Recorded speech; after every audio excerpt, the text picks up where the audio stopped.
Uma produção Domínio Público Audiolivros de Júlio Verne, 20.000 Léguas Submarinas. Parte final. Narração Jaime Maciel. Antes de começar o vídeo, curta, compartilhe e caso ainda não seja inscrito no canal, clique no botão Inscreva-se. Assista também pela nossa playlist. Aproveite o audiolivro. Capítulo 21. Hecatombe. Aquele jeito de falar, o inusitado da cena, o histórico do navio patriota, a princípio narrado com frieza, seguido pela emoção com que o estranho personagem pronunciara as últimas palavras, o nome Vingador, cujo significado não me escapava. Tudo se encaixava, impressionando-me profundamente. Eu não tirava os olhos do capitão, o qual, por sua vez, com as mãos estendidas para o mar e olhar flamejante, contemplava o glorioso destroço. Talvez eu jamais viesse a saber quem era ele, de onde vinha, para onde ia. No entanto, cada vez mais, sentia que o homem alforriava-se do cientista. Não fora a misantropia comum que confinara o capitão Nemo e seus companheiros no Nautilus, mas um ódio monstruoso ou sublime que o tempo era incapaz de aplacar. Aquele ódio ainda clamava por vingança? O futuro logo me diria. Nesse interim, o Nautilus ganhava lentamente a superfície, e pouco a pouco vi o contorno impreciso do Vingador desaparecer. Dali a pouco, um ligeiro balanço fez-me perceber que flutuávamos ao ar livre. Ouvimos uma detonação seca. Olhei para o capitão. O capitão não se mexeu. Capitão, interpelei-o. Não houve resposta. Deixei-o subir à plataforma, onde já se encontravam Conselho e o canadense. Que detonação foi essa? Perguntei. Um tiro de canhão, respondeu Ned Land. Olhei em direção ao navio que eu avistara. Aproximara-se do Nautilus e via-se que ganhava velocidade. 6 milhas o separavam de nós. Que tipo de navio é aquele, Ned? Pela enxárcia e a altura dos mastros, disse o canadense, eu apostaria num navio de guerra. Tomara que nos ataque, nem que tenha que pôr a pique este maldito Nautilus. Amigo Ned, ponderou o Conselho. Que mal ele pode fazer ao Nautilus? Iria atacá-lo por debaixo d'água? Irá canhoneá-lo no fundo dos mares? É capaz, amigo Ned, perguntei, de identificar a nacionalidade do navio? O canadense, franzindo as sobrancelhas, apertando as pálpebras, vincando os olhos nos cantos, fixou por alguns instantes o navio com todo o poder de seu olhar. Não, professor, terminou por responder. Impossível identificar a nação a que pertence. Está sem bandeira. Mas posso afirmar que é um navio de guerra, pois vejo uma flâmula comprida desfraldada na ponta do mastro principal. Durante um quarto de hora, continuamos a observar a embarcação vindo de encontro a nós. Eu não podia aceitar, entretanto, que ela tivesse detectado o Nautilus àquela distância. Menos ainda, que soubesse tratar-se de um aparelho submarino. Dali a pouco, o canadense veio me dizer que era um grande navio de guerra. Um 2 convéses, couraçado e com esporão. Uma espessa fumaça preta saía de suas 2 chaminés. As velas amainadas confundiam-se com a linha das vergas. A caixa do mastro não exibia pavilhão algum. A distância ainda impossibilitava a identificação das cores da flâmula, que esvoaçava como uma fita singela. Ele avançava rapidamente.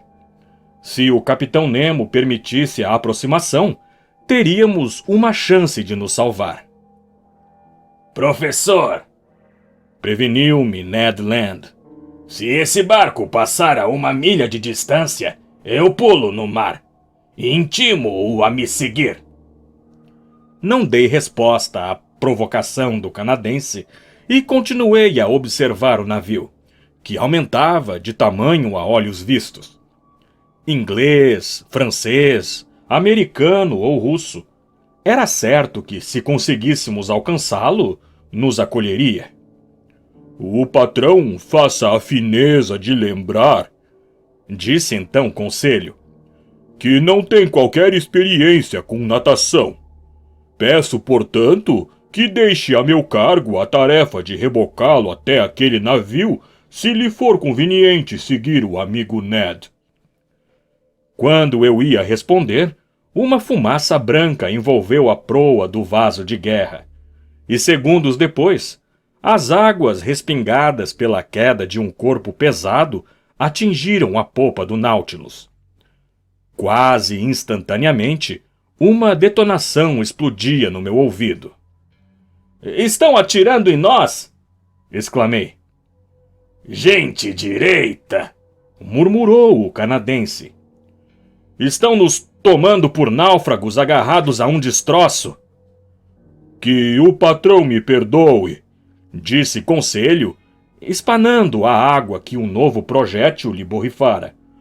Que o patrão me perdoe, mas avistaram o narval e canhoneiam o narval. Mas será que não percebem que estão lidando com homens? Me exaltei. Talvez por isso mesmo, inflamou-se Ned Land me encarando. Uma revelação súbita fez com que eu caísse em mim. De certo, agora sabiam com o que estavam lidando quando se falava na existência do suposto monstro. Teria o comandante Farragut, por ocasião do abalroamento com o Abraham Lincoln, quando o canadense atingiu-o com seu arpão, constatado que o narval era uma embarcação submarina, mais perigosa que um cetáceo sobrenatural? Sim, sem dúvida era aquilo. E agora perseguiam a terrível máquina mortífera por todos os mares. Terrível, com efeito, se, como era possível supor, o Capitão Nemo preparasse o Nautilus para uma operação de represália. Não teria atacado algum navio no meio do Oceano Índico aquela noite em que nos aprisionou na cela? O homem, agora enterrado no cemitério de coral, não fora vítima da colisão provocada pelo Nautilus? Sim, repito, só podia ser isso. Desvendava-se, assim, parte da misteriosa existência do Capitão Nemo. E apesar de ignorarem sua identidade, pelo menos agora as nações coligadas contra ele caçavam não mais uma criatura quimérica, mas um homem que lhe dispensava um ódio implacável. Todo aquele passado tenebroso me voltou à mente. Naquele navio que se aproximava, ao invés de amigos, não podíamos topar senão com inimigos impiedosos. Enquanto isso, os projéteis multiplicavam-se à nossa volta. Alguns, encontrando a superfície líquida, iam por ricochete perder-se a distâncias consideráveis, mas nenhum deles atingiu o Nautilus. O couraçado estava a apenas 3 milhas de distância. A despeito do violento canhoneiro, o Capitão Nemo não aparecia na plataforma. Se um daqueles projéteis cônicos atingisse o casco do Nautilus, lhe teria sido fatal. O canadense tomou a palavra. Professor, precisamos tentar de tudo para sair dessa encrenca. Sinalizemos com 1000 diabos. Talvez percebam que somos gente honesta. Ned Land pegou seu lenço para agitá-lo. Porém, mal o desdobrara quando, apesar de sua força prodigiosa, caiu no convés, derrubado por uma mão de ferro.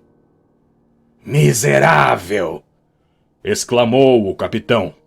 Quer que o amarre ao esporão do Nautilus antes de atacar aquele navio? O capitão Nemo, terrível de se ouvir, era ainda mais terrível de se ver. A face empalidecera sob os espasmos do coração, que devia ter parado de bater por um instante. As pupilas contraíram-se assustadoramente. A voz não falava mais, rugia. Curvando todo o corpo, torcia com as mãos os ombros do canadense. Depois, soltando-o e voltando-se para o navio de guerra, cujos projéteis choviam à nossa volta, exclamou com sua voz toritruante: Ah! Então você sabe quem eu sou, barco de nação maldita!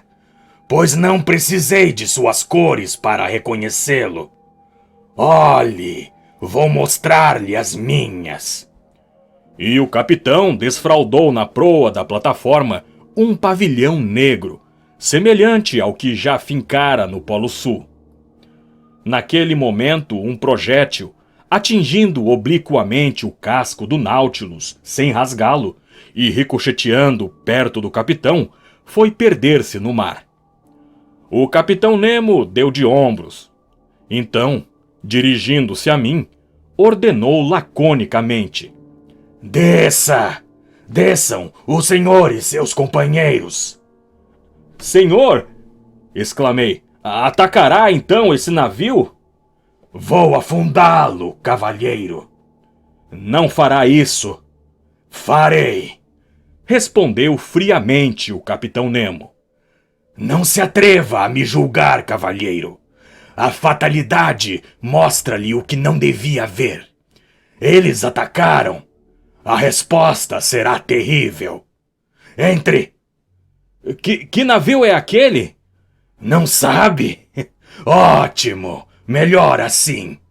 Pelo menos sua nacionalidade permanecerá um segredo para o senhor. Desçam!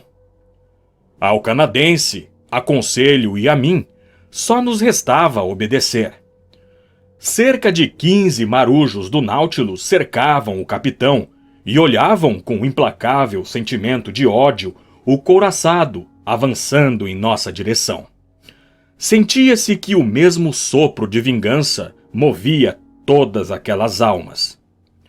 Desci no momento em que outro projétil voltava a arranhar o casco do Nautilus e ouvi o capitão gritar: Abra fogo, navio insensato! Desperdice seus inúmeros projéteis! Não escapará ao ariete do Nautilus! Mas não é neste local que deve perecer.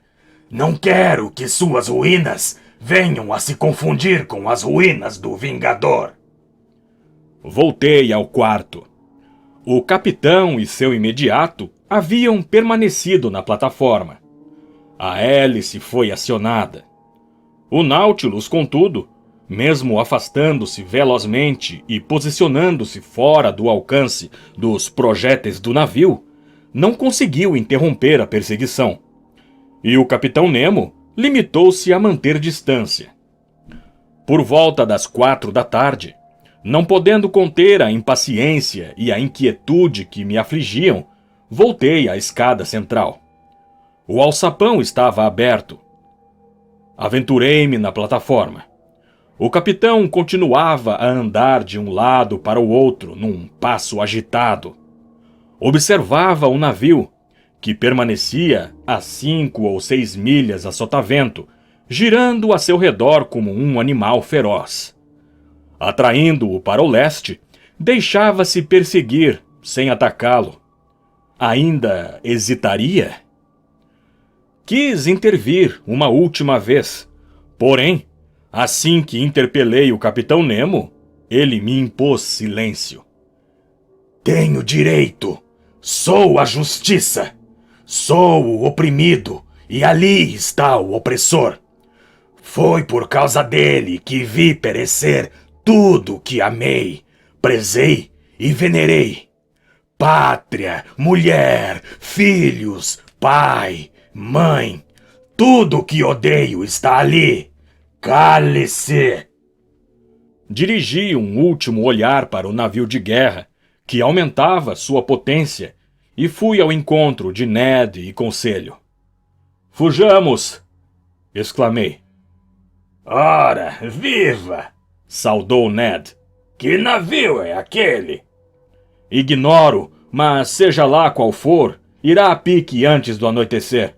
E em todo caso, é preferível perecer com ele a nos tornarmos cúmplices de represálias cuja equidade não podemos avaliar. Concordo, Respondeu friamente Ned Land. Aguardemos a noite. A noite chegou. Reinava um profundo silêncio a bordo. A bússola indicava que o Nautilus não alterara o curso. Eu ouvia sua hélice golpeando as águas, célere e monótona. Ele se mantinha na superfície, e um ligeiro balanço adernava-o ora sobre um costado, ora sobre o outro. Eu e meus companheiros planejamos fugir no momento em que o navio estivesse bem próximo, fosse para sermos ouvidos, fosse para sermos vistos, já que a lua, que estaria cheia dali a 3 dias, brilhava no céu. Uma vez a bordo daquele navio, se porventura não conseguíssemos impedir o destino que o ameaçava, pelo menos faríamos tudo o que as circunstâncias nos permitissem tentar. Mais de uma vez, quando eu julgava o Nautilus prestes a atacar, ele contentava-se em aceitar a aproximação do adversário e logo em seguida recobrava sua velocidade de fuga. Parte da noite transcorreu sem incidentes. Espreitávamos a oportunidade de agir. Com os nervos à flor da pele, pouco falávamos. A vontade de Ned Land era jogar-se no mar. Forcei-o a esperar. Do meu ponto de vista, o Nautilus atacaria o couraçado na superfície, e então, mais que possível, seria fácil escapar. Às 3 horas da manhã, preocupado, subi a plataforma.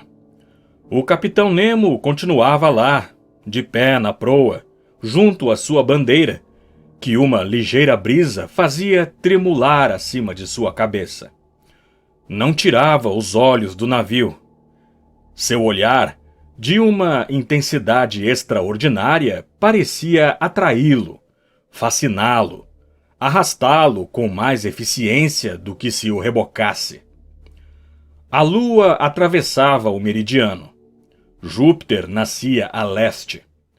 Em meio àquela serena natureza, céu e oceano rivalizavam em tranquilidade, e o mar oferecia ao astro das noites o mais belo espelho que teria refletido sua imagem. Pensando na calma profunda dos elementos, comparada à ira que fermentava no interior do sorrateiro Nautilus, eu sentia calafrios. O navio mantinha-se a 2 milhas de distância. Aproximara-se, continuando a avançar em direção ao brilho fosforescente que assinalava a presença do Nautilus. Vi seus sinalizadores verde e vermelho e seu farol branco pendurado no grande estai de Mezena. Uma vaga reverberação iluminava sua enxárcia, indicando que o vapor estava com a força máxima. Feixes de fagulhas e escórias de carvões incandescentes escapavam de suas chaminés, estrelando a atmosfera. Assim, fiquei até às 6 da manhã, sem que o capitão Nemo tivesse parecido me notar. O navio continuava a 1,5 milhas de distância, e com as primeiras luzes do dia, o canhoneiro recomeçou. Tudo sugeria um ataque iminente por parte do Nautilus, quando então, eu e meus companheiros deixaríamos para sempre aquele homem que eu não ousava julgar. Quando me dispunha a descer a fim de avisá-los, O imediato subiu à plataforma na companhia de diversos marinheiros.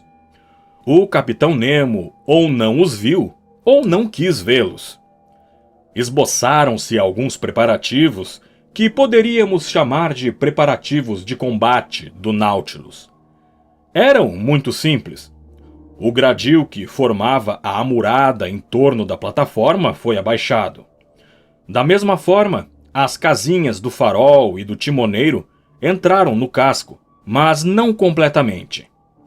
A superfície do longo charuto metálico não oferecia mais qualquer aresta que pudesse prejudicar suas manobras. Voltei ao salão. O Nautilus continuava à tona. O brilho da manhã infiltrava-se na camada líquida. A certas oscilações das ondas, as vidraças animavam-se com as vermelhidões do raiar do dia. Tinha início o terrível 2 de junho. Às 5 horas, a barquilha indicou que o Nautilus moderava a velocidade e compreendi que permitia a aproximação. Enquanto isso, as detonações tornavam-se cada vez mais violentas. Os projéteis sulcavam a água circundante e nela mergulhavam com um assobio peculiar. Amigos, eu disse, chegou a hora.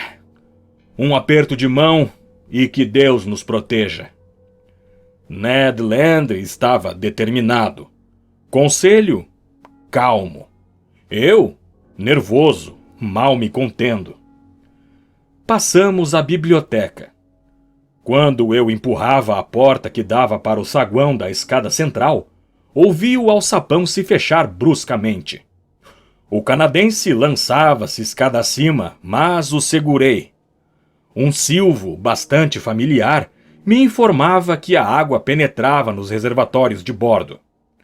Com efeito, em poucos instantes o Nautilus desceu alguns metros abaixo da superfície. Compreendi sua manobra. Tarde demais para agir. O Nautilus não pensava em ferir o couraçado em sua impenetrável armadura, e sim abaixo da linha de flutuação, onde a carapaça metálica não protege o costado. Éramos novamente prisioneiros, testemunhas compulsórias do sinistro drama que estava por vir. Aliás, mal tivemos tempo de refletir. Refugiados no meu quarto, observávamos calados. Um profundo estupor me paralisava. O movimento do pensamento arrefecia em mim. Via-me naquele estado aflitivo que precede a expectativa de uma detonação estrondosa. Aguardava, escutava, vivia exclusivamente pelo sentido da audição. A velocidade do Nautilus aumentou de maneira perceptível e ele ganhou impulso. Todo o seu casco trepidava. Uma colisão súbita, embora relativamente leve, me fez soltar um grito. Era possível sentir a força penetrante do esporão de aço. Ouvi rangidos, dilacerações. Mas o Nautilus, propelido por sua força de empuxo, atravessava a massa do navio como fazia a agulha do marinheiro ao cânhamo. Não pude resistir. Louco, desvairado, lancei-me para fora do quarto e corri ao salão. Lá estava o capitão, mudo, melancólico, implacável, olhando pela escotilha de bombordo. Um imenso destroço afundava nas águas, e, para nada perder de sua agonia, o Nautilus acompanhava-o em sua descida ao abismo. A 10 metros de meu posto, vi o casco fendido, por onde a água infiltrava-se estrondosamente, depois a linha dupla de canhões e paveses. O convés fervilhava de sombras escuras em tumulto. A água subia. Os infelizes acorriam às velas, agarravam-se aos mastros, contorciam-se nas águas. Era um formigueiro humano, surpreendido pela invasão do mar. Paralisado, hirto de angústia, cabelo desgrenhado, olhos esbugalhados, respiração arfante, sem fôlego, sem voz, eu também observava. Uma atração irresistível grudava-me na vidraça. O imenso navio afundava lentamente. O Nautilus não desistia, espiando cada um de seus movimentos. De repente, uma explosão. O ar comprimido fez ir pelos ares o convés da embarcação, como se houvessem ateado fogo aos paióis. Tamanho foi o ímpeto das águas, que o Nautilus ficou à deriva. Então, o desventurado navio afundou ainda mais rápido. Viam-se as gávias carregadas de vítimas. Depois, os cordames, vergando sob cachos de homens. E, por fim, o bico do mastro principal. Em seguida, a massa escura desapareceu, levando com ela uma tripulação de cadáveres arrastados por um redemoinho gigante. Voltei-me para o Capitão Nemo. Aquele terrível justiceiro, verdadeiro arcanjo do ódio, continuava a observar. Quando tudo terminou, dirigiu-se à porta de seu quarto, abriu-a e entrou. Segui-o com os olhos. Na escotilha do fundo, abaixo dos retratos de seus heróis, vi o retrato de uma mulher ainda jovem e de 2 bebês. O Capitão Nemo contemplou-os por instantes, estendeu-lhe os braços e, ajoelhando-se, caiu em prantos. Capítulo 22. As últimas palavras do Capitão Nemo. As escotilhas foram fechadas diante da visão assustadora, mas a luz não voltara ao salão. Apenas trevas e silêncio no interior do Nautilus, que deixava aquela região desolada, a 300 metros sob as águas, com rapidez prodigiosa. Para onde ia? Norte ou sul? Para onde fugia Nemo após sua terrível represália? Eu voltara ao meu quarto, onde Ned e Conselho esperavam em silêncio. Sentia um horror incoercível pelo Capitão Nemo. Independentemente do que ele tivesse sofrido por parte dos homens, não tinha o direito de puni-los daquela forma. Fizera de mim, se não cúmplice, pelo menos testemunha de sua vingança. Passara dos limites. Às 11 horas, a claridade elétrica voltou. Fui até o salão. Estava deserto. Consultei os diversos instrumentos. O Nautilus corria para o norte a uma velocidade de 25 milhas horárias, ora na superfície, ora 9 metros abaixo. Determinada nossa posição no mapa, constatei que passávamos ao largo da Mancha e que rumávamos, de forma vertiginosamente acelerada, na direção dos mares boreais. Naquela carreira sem limites, mal pude estudar os tubarões de focinho comprido, os tubarões martelo e os patas roxas que frequentavam essas águas. Também me escaparam grandes raias-águias do mar, nuvens de cavalos marinhos, semelhantes aos de um tabuleiro de xadrez, enguias agitando-se como girândolas, exércitos de caranguejos fugindo obliquamente e cruzando as pinças sobre sua carapaça, além de cardumes de golfinhos apostando corrida com o Nautilus. Agora, porém, não se tratava mais de estudar ou classificar. À tarde, já havíamos percorrido 200 léguas de Atlântico. Anoiteceu, e até que a lua despontasse, o mar foi vestido pelas trevas. Voltei ao quarto. Impossível dormir com tantos pesadelos. A horrível cena de destruição não me saía da mente. A partir desse dia, quem poderá dizer até onde nos arrastou o Nautilus na bacia do Atlântico Norte? Sempre a uma velocidade incalculável, sempre em meio às brumas hiperbóreas. Tocou na ponta de Spitsbergen, nos penhascos da Nova Zembla. Percorreu mares ignotos, o Mar Branco, o Mar de Kara, o Golfo de Obi, o arquipélago de Liarov, as praias desconhecidas da costa asiática? Eu não saberia dizer. Perdi a noção do tempo, parado nos relógios de bordo. Parecia que a noite e o dia, como nos confins polares, não perfaziam mais seu curso regular. Sentia-me arrastado para os domínios do estranho, onde age a fértil imaginação de Edgar Allan Poe. A todo instante, esperava deparar-me com o fabuloso Gordon Pym, com aquela figura humana velada, de proporções mais avantajadas que a de qualquer habitante da Terra, lançada através da catarata que defende o acesso ao polo. Calculo, mas talvez esteja enganado, calculo que a intrépida carreira do Nautilus estendeu-se por 15 ou 20 dias, e não sei quanto teria durado sem a catástrofe que pôs termo à nossa viagem. O capitão Nemo sumira, bem como seu imediato. Não víamos nenhum homem da tripulação.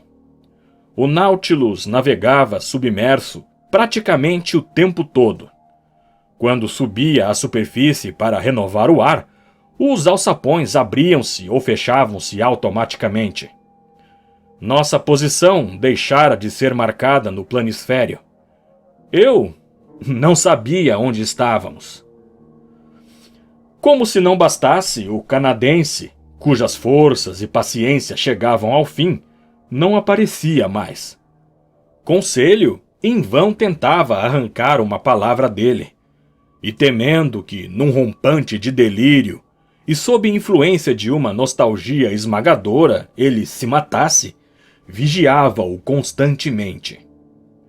Era compreensível que, em tais condições, a situação ficasse insustentável. Certa manhã, eu não saberia precisar a data, eu cochilava nas primeiras horas do dia, uma sesta penosa e enfermiça, quando fui despertado por Ned Land, debruçado sobre mim e sussurrando. Fujamos! Pus-me de pé. Quando? Perguntei. Hoje à noite. Não há sinal de vigilância dentro do Nautilus. Eu diria que a perplexidade reina a bordo. Está pronto, professor? Sim. Onde estamos? À vista de terras que detectei em meio às brumas da manhã, a 20 milhas a leste. Que terras são essas? Ignoro, mas não vem ao caso. Serão nosso refúgio. Sim, Ned. Fugiremos à noite, nem que seja para sermos engolidos pelo mar. O mar está raivoso, o vento inclemente, mas fazer 20 milhas no ágil escaler do Nautilus não me assusta. Consegui levar para lá víveres e algumas garrafas de água, sem que a tripulação notasse. Conte comigo. Outra coisa, Acrescentou o canadense. se eu for apanhado, fique sabendo que me defenderei até a morte. Morreremos juntos, amigo Ned. Eu estava disposto a tudo. O canadense me deixou. Fui até a plataforma, em cuja superfície vacilei devido à arrebentação das ondas. O céu estava ameaçador, mas, uma vez que a terra estava lá, atrás daquelas brumas espessas, precisávamos fugir. Não podíamos desperdiçar um dia, uma hora. Voltei ao salão ao mesmo tempo querendo e receando encontrar o Capitão Nemo. O que lhe teria dito? Poderia esconder-lhe o involuntário horror que ele me inspirava? Não. Era preferível não me ver face a face com ele.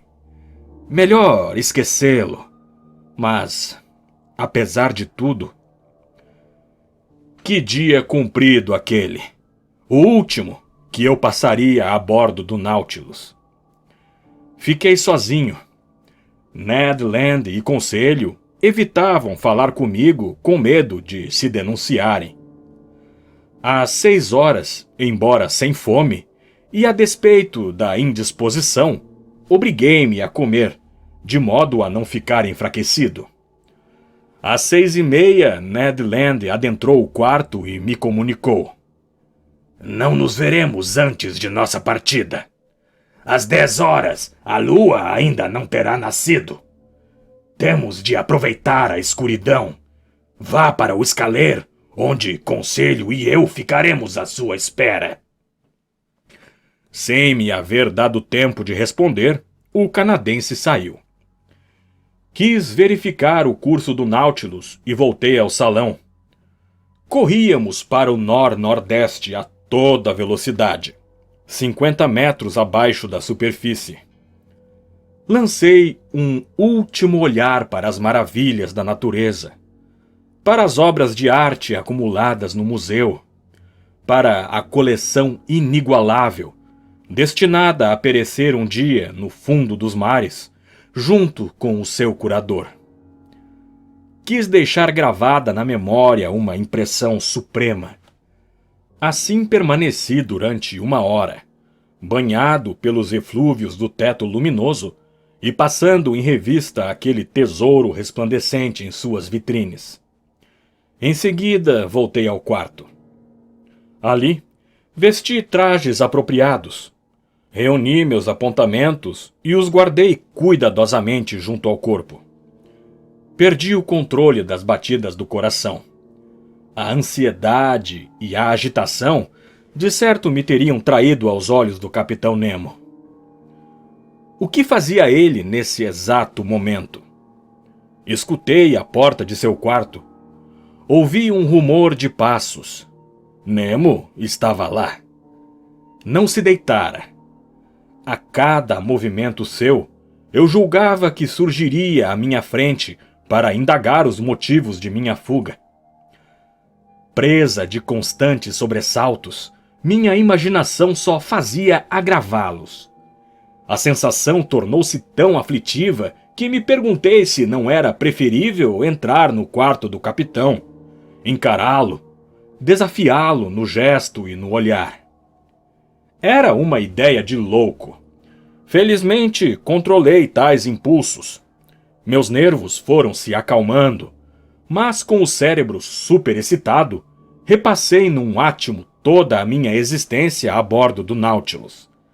Todos os incidentes, felizes ou infaustos, que a haviam perpassado.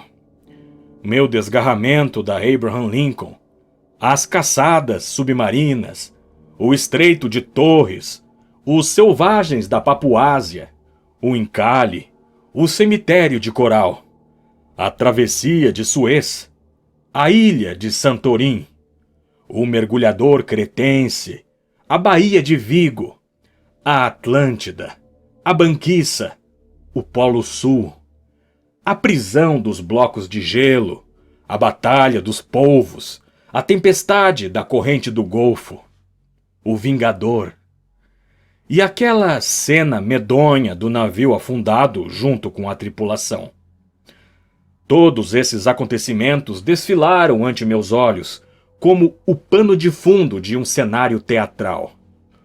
O Capitão Nemo crescia, então, desmesuradamente naquele contexto extravagante. Seu tipo se acentuava e ganhava proporções sobre-humanas. Não era mais meu semelhante, e sim o homem das águas, o gênio dos mares. Às 9:30 da noite, eu segurava a cabeça nas 2 mãos para impedi-la de explodir. Fechava os olhos, evitava pensar. 30 minutos de espera ainda. Meia hora de um pesadelo capaz de enlouquecer. Naquele instante, percebi vagos acordes de órgão. Uma harmonia triste, sob um canto indefinível. Lamentos de uma alma disposta a romper com os laços terrenos.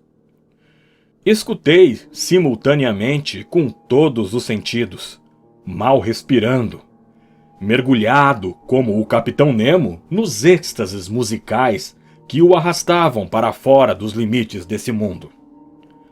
Aterrou-me um pensamento súbito.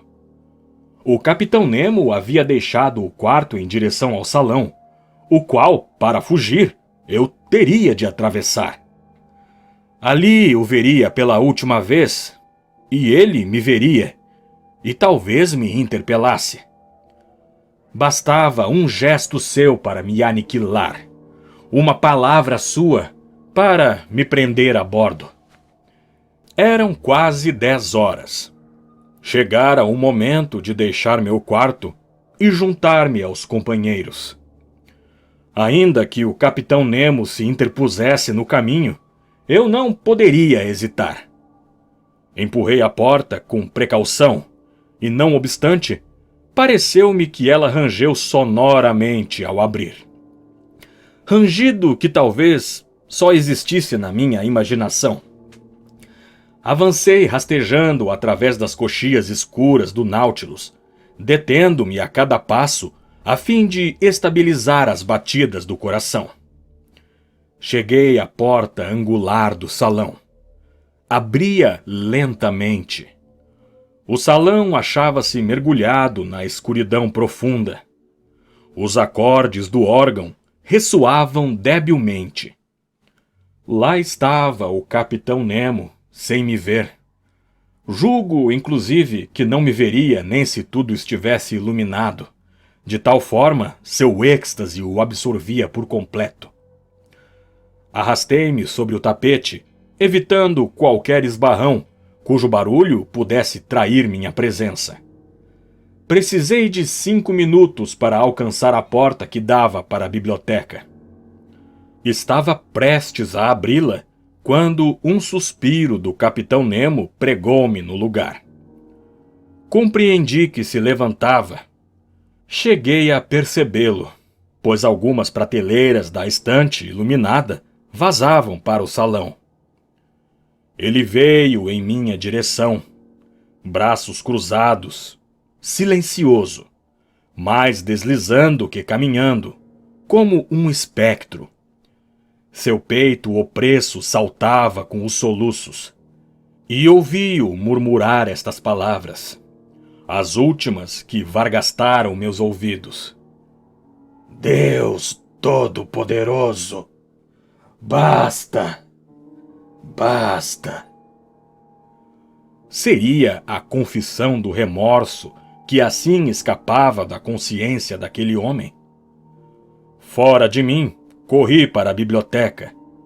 Desci a escada central e, atravessando a coxia superior, cheguei ao escaler, por cuja abertura, que já dera passagem aos meus 2 companheiros, esgueirei-me. Vamos, vamos! Gritei. Avante! Respondeu o canadense. O vão descerrado no aço do Nautilus foi previamente fechado e vedado, com o auxílio de uma chave inglesa que Ned Land arranjara. A abertura do escaler fechou-se igualmente, e o canadense começou a desatarrachar os parafusos que ainda nos prendiam ao submarino. De repente, ouvimos rumores no interior do aparelho. Vozes interpelavam-se com vivacidade. O que teria havido? Teriam notado nossa fuga? Senti que Ned Land me passava um punhal. Sim, murmurei. Saberemos morrer. O canadense interrompera o que fazia, e uma palavra, 20 vezes repetida, uma palavra terrível, revelou-se a causa da agitação que se propagava a bordo do Nautilus. Não era para nós que sua tripulação vociferava. Maelstrom! Maelstrom! Exclamavam. O Maelstrom. Que nome mais aterrorizante, em situação não menos aterrorizante, poderia reverberar em nossos ouvidos. Achávamos-nos nas perigosas paragens da costa norueguesa? O Nautilus teria sido arrastado para aquele abismo precisamente quando nosso escaler estava prestes a se soltar de seu casco? Na época do fluxo, as águas comprimidas entre as ilhas Faroé e Lofoten são precipitadas com uma irresistível violência, criando um turbilhão de que nenhum navio jamais se desvencilhou. De todos os pontos do horizonte ocorrem ondas monstruosas, as quais formam o abismo muito bem alcunhado de umbigo do oceano, cuja força de atração estende-se até uma distância de 15 quilômetros. Para eles são arrastados não apenas navios, como baleias, para não falar dos ursos brancos das regiões boreais. Foi nele que, voluntária ou involuntariamente talvez, o capitão precipitou o Nautilus, descrevendo uma espiral cujo raio diminuía progressivamente. Da mesma forma, o escaler, ainda agarrado ao flanco do submarino, era carregado a uma velocidade vertiginosa. Sentia a tontura doentia que sucede a um movimento giratório excessivamente prolongado. Estávamos apavorados, às portas do horror. A circulação suspensa, o sistema nervoso aniquilado, atravessados por calafrios, gelados como os suores da agonia. E que estrondo em torno de nosso franzino escaler! Que zunidos, repetidos em eco a uma distância de várias milhas!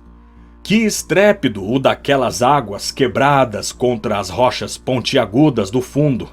Ali, onde os corpos mais resistentes se esfacelam! Ali, onde os troncos de árvores carcomidas formam uma floresta de agulhas, segundo a expressão norueguesa. Que situação! Éramos sacudidos freneticamente. O Nautilus defendia-se como um ser humano. Seus músculos de aço estalavam.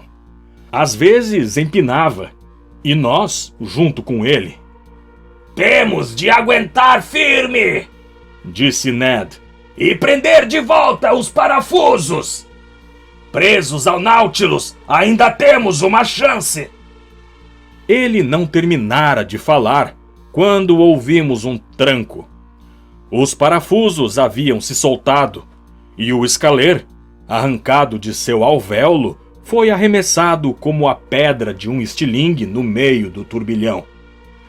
Minha cabeça chocou-se com um vergalhão e perdi os sentidos. Capítulo 23. Conclusão. Eis a conclusão desta viagem submarina. O que aconteceu durante aquela noite, como o escaler escapou do vertiginoso vórtice do Maelstrom, e Ned Land, Conselho e eu do abismo, não saberia dizer.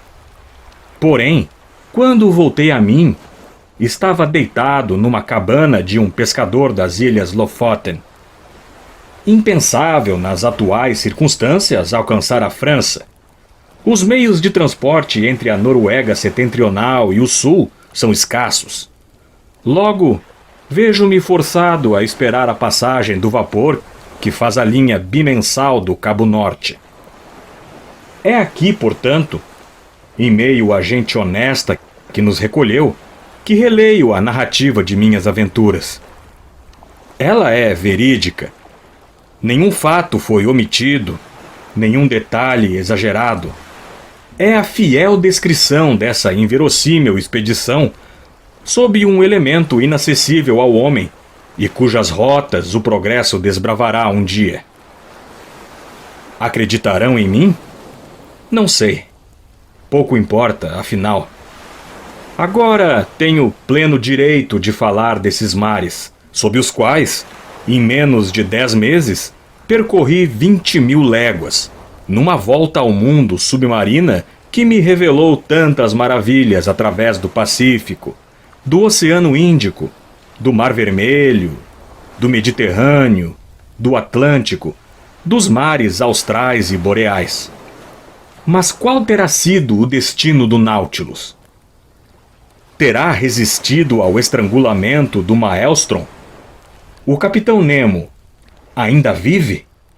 Continua a tramar sob o oceano suas terríveis represálias? Ou teve a carreira encerrada por aquela última hecatombe?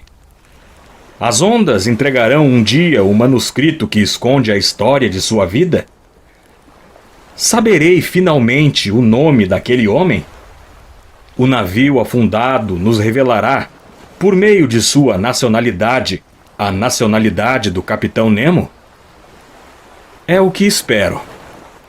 Ao mesmo tempo, espero que seu poderoso aparelho tenha vencido o mar em seu abismo mais terrível, e que o Nautilus tenha sobrevivido onde tantos navios pereceram. Se assim for, se o Capitão Nemo continua a habitar o oceano, sua pátria adotiva, possa o ódio aplacar-se naquele coração feroz. Que a contemplação de tantas maravilhas arrefeça seu desejo de vingança. Que o justiceiro se ofusque. Que o cientista prossiga com a pacífica exploração dos mares. Se é um destino excêntrico, não deixa de ser sublime. Não o compreendi eu mesmo? Não convivi com um insólito por 10 meses? Assim, a pergunta feita há 6.000 anos pelos Eclesiastes: quem já esteve nas profundezas do abismo? 2 homens dentre todos têm agora o direito de dizer que o fizeram: o Capitão Nemo e eu. Fim.